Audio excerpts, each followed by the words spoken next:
They say the rain falls mainly on the plain in Spain, but Spain also has a similar climate to southern Australia, so they get plenty of sunshine and wind. Yeah, we're not the only ones with sunshine and wind. And their leftist politicians are right into renewables, lots of solar and wind, just like us. And hey, presto, yesterday we got a glimpse into our own future. The sound of relief rings out in parts of Spain and Portugal after being cut off. Some are now reconnected. But authorities warn it could take weeks to fully restore. Monday saw carnage in the Spanish capital. No traffic lights at this roundabout makes for an almost lawless scene as cars and pedestrians navigate the disorder. It's a picture replicated across the country and in Portugal too. Both nations were entirely cut off from power. As the train network grounded to a halt, some stranded passengers in Valencia walked the rest of their journeys. Railway lines deserted and phone lines dead. By lunchtime, office workers poured onto the streets, dazed and disconnected.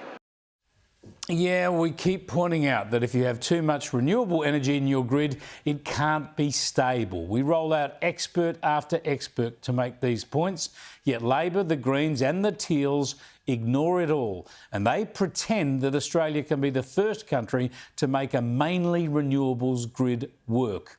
We even had our own warning 8 years ago when the leading renewable energy state went dark.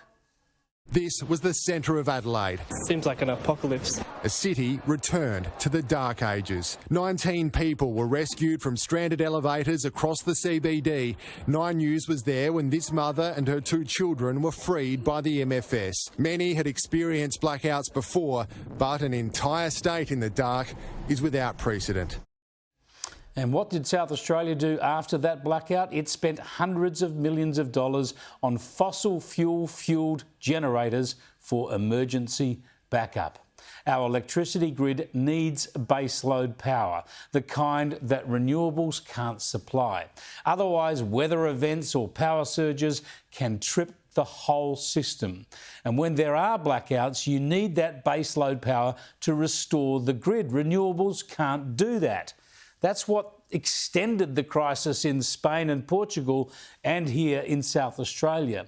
As well as for cheaper and more reliable power, you need a substantial proportion of baseload power to ensure your grid actually works. And if you're determined to shut down coal generation and you don't want large-scale gas, then the only option is nuclear power. So if we want to reduce emissions to net zero, we need to include nuclear energy. That's obvious and undeniable. Anyone arguing otherwise is playing politics, and the longer we delay, the more it'll cost us.